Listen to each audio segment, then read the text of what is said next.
for at kunne forklare, for at kunne definere, hvordan en funktion er differentiabel i x0, starter jeg med at tegne et koordinatsystem.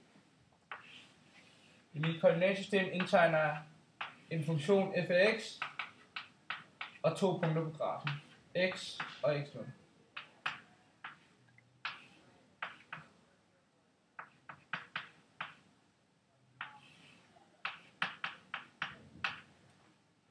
Ud fra de her 2 punkter kan vi opstille en formel for sekanthandlingen, og det kan vi via den ligning, vi kender, der hedder y2 minus y1 over x2 minus x1. Men omskriver man den via formel eller via koordinatsystemet her, kommer den til at hedde f af x minus f af x0 over x minus x0. Det kræver for, at en funktion er differentiabel i x0, er, at sekanthandlingen nærmer sig et bestemt tal, når x nærmer sig x0. Og her taler man om differentialkvotienten af f af x i x0, og man betegner det f mærke af x0. Og det er ligesom det, der gør, at en funktion er differentiabel i x0.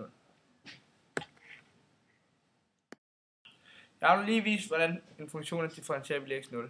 For eksempel kan man differentiere funktionen x i anden, og det vil jeg bevise, hvordan det gøres. Jeg bruger igen sekanthandlingen og skriver f af x minus f af x0 over x minus x0. Jeg kan nu indsætte udtrykket for vores funktion i formlen nedenfor, så den kommer til at hedde x i anden minus x0 i anden over x minus x0. Og ud fra kvadratsætningen kan jeg omskrive den her til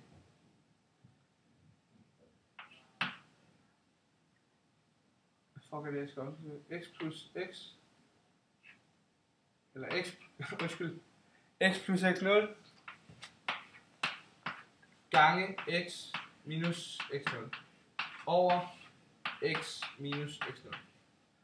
Og her kan man så se, at de her to går ud med hinanden, således at x plus x0 bliver tilbage. Og for at sekanthandlingen ligesom går op, så kræver det, at x kommer ud et bestemt tal, når x kommer ud x0. Og det vil så sige, at det nærmer sig 2 x0, når x nærmer sig x0. Jeg vil nu bevise en regneregel, der siger, at hvis f af x og gx er differentiabel, så er funktionen p af x, som er lig f af x plus g af x, den er differentiabel med differentialprocenten p mærke af x0, som er lig f mærke af x0 plus g mærke af x0. Og dette beviser vi ved at indsætte udtrykket for p af x i formlen for differentialprocent, eller for sekanthandlingen. Således p af x minus p af x0 over x minus x0. I det her udtryk så indsætter vi så f af x og g af x, således at vi får f af x plus g af x minus f af x0 plus g af x0 over x minus x0. Det her, det kan vi så omskrive til følgende måde at skrive f af x plus f af x0,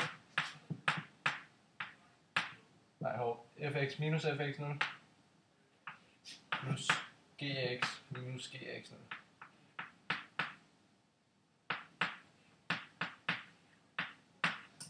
Over x minus x0.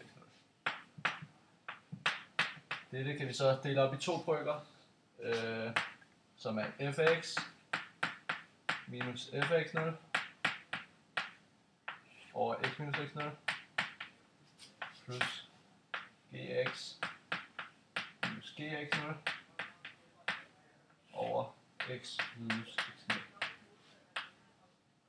Og i og med, at funktionerne fx og gx er differentiable i x0, med differentialprocenten f mærke x0 og g mærke x0 henholdsvis, så kan vi sige, at når x går mod x0 i det her udtryk, så går det udtrykket imod f mærke x0 plus g mærke x0.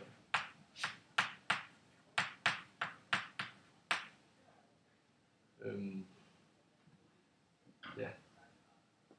Og dermed har vi bevist, at når man lægger at to funktioner, der lægges til hinanden, differentierer man den hver for sig og lægger dem til hinanden.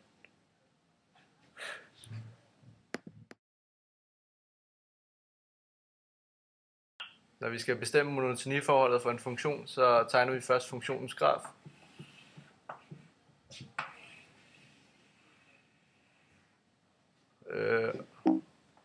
Og i denne graf så løser vi så ligningen f mærke af x lige 0 for at finde ud af, hvor de vandrette vendetangenter er på grafen. Og som man kan se på grafen her, så er der vandrette vendetangenter, det vil sige en vandret tangent til grafen for fx på 4 punkter. Og disse punkter kaldes også for ekstremaer, da det er her, hvor grafen befinder sig enten højest eller lavest i sit rent lokalt. Ja, og så for at kunne finde monotoniforholdene, bliver man nødt til at opstille et silleben, hvor at f af, eller x og f mærke af x. Så indsætter du en x-værdi inden for den lokale, hvad siger man, ekstrema? Ja, det lokale ekstrema, hvorefter du så udregner f mærke af x. Hvis den er negativ, ved du, at grafen går nedad, og er den positiv, går grafen opad. Derudfra kan man altså via udregne forskellige værdier for f mærke af x, finde monotoniforholdene og opstille det. For eksempel hvis vi udregner f mærke af x0, kalder det her punkt for x0, så kan vi se, som I kan se, så er tangenten her, den er voksende, så f mærke af x0 her i det her punkt, det er positiv. Og dermed ved vi, at grafen, eller at fx er voksende i intervallet minus uendeligt til dette punkt, som vi så kan kalde for x1. Yes. Og det skal da også siges, at vinduet i dette diagram ikke kan ses, derfor kan man ikke umiddelbart sige, at det er uendeligt. Men ud fra indtil vinduet stopper, er den voksen. Ja. Okay. Det er lidt.